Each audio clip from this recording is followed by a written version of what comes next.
Hi, everyone. Welcome back to another episode of Fain's Essays on Writing Essays. In this essay, I compare the essay writing process to trees, Californian skyscrapers, and the collapse of civilization. So, yeah, have fun with that. A theory of everything via essay writing. So, here's a theory of everything that I'm getting to by way of talking about writing. This is going to sound very grandiose, possibly somewhat arrogant, though not intentionally. And I'll also probably get some stuff wrong. Just bear in mind that this is something I was wavering back and forth on writing, mainly because it's such a strange and crazy, it's such a strange and grandiose thing that it seems simultaneously obvious and crazy in my own head. So I have no idea how it will actually be received.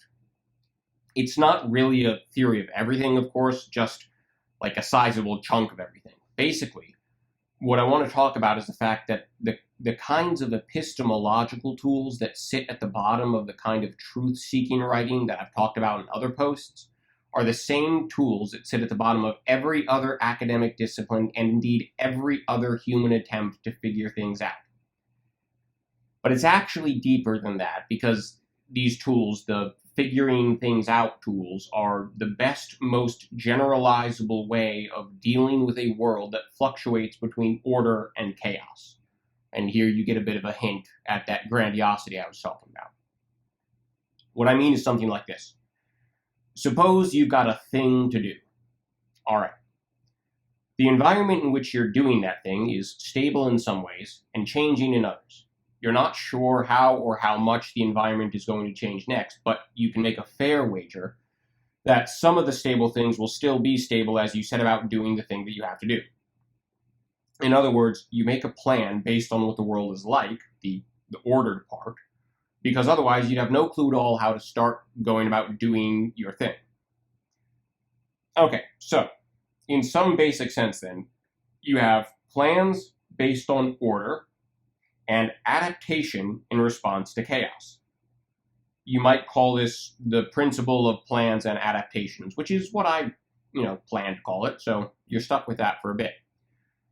But in any event, three quick quotes come to mind when I think of this. So the first is a paraphrase of a quote by the 19th century Prussian general Helmuth von Moltke, whose name I probably butchered 6 ways from Sunday. But the paraphrase, which you may have heard, is this: "No plan survives first contact with the enemy." And the second quote is Mike Tyson's: "Everybody has a plan until they get punched in the mouth." The third is my mother's: "Whenever you make a plan, you can expect 1, 2, 3, 4, 5 things to go wrong. Then you can get upset."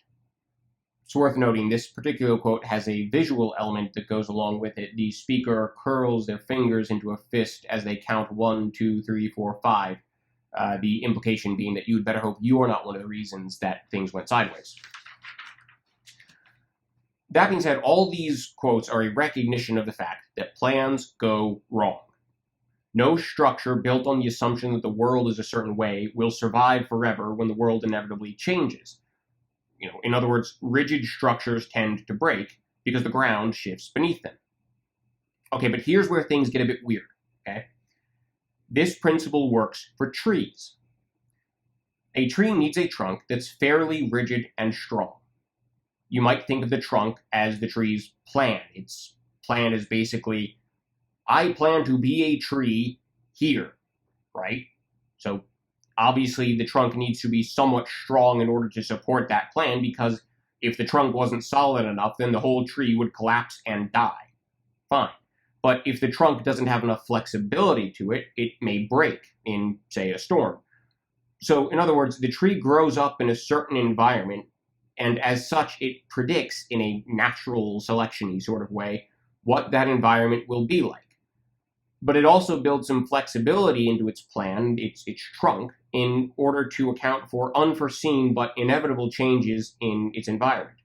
And when the trunk can't bend enough to accommodate those changes, say when a lumberjack puts an axe through the bark, the trunk breaks, and the tree's goal, which is to survive, is lost. Okay, this principle works for skyscrapers too. especially the ones built in California on fault lines. Yeah, that thing about, rigid structures breaking when the ground shifts beneath them, that is not really a metaphor. Turns out if you don't build your building with enough bend, it'll break instead the moment an earthquake comes through and introduces massive change into the environment in which you first established that plan, that structure, that building. This principle works for civilizations too.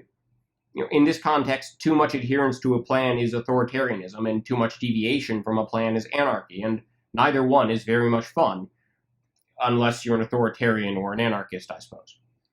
And as I've been saying in other ways in other posts, this principle, the principle of plans and adaptations, works for essays too.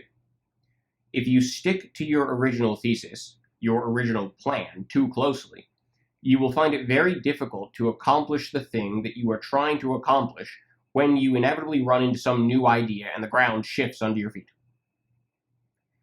The extent to which your thesis did not predict what the environment would end up being like as you went through your writing process, to exactly that extent will your thesis fail you as a plan. And that's the thing. Your thesis isn't your goal. It's a plan for accomplishing it. Okay, well, what is your goal then? Well, your goal is whatever the assignment is asking you to do.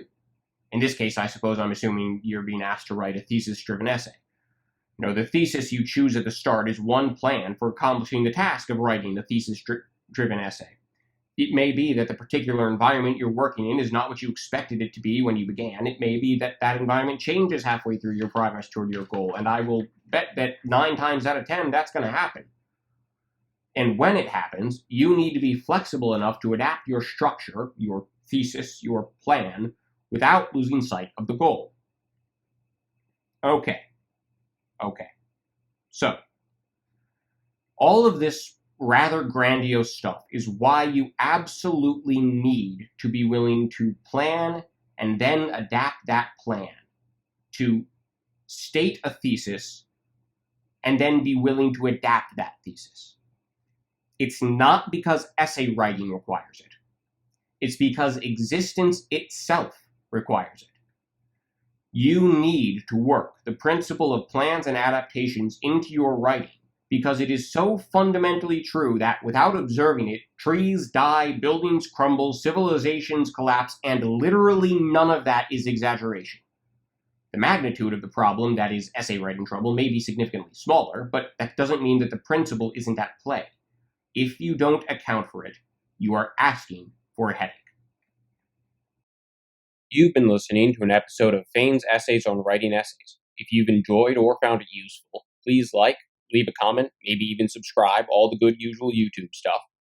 You can click here to check out another short video in this series, or click here to check out an episode of the channel's main series, Things That First-Year Writers Need to Hear, which is a set of more relaxed conversations about some of the surprisingly profound and pragmatic topics related to writing that most students just never get to hear about in their mandatory first-year writing courses.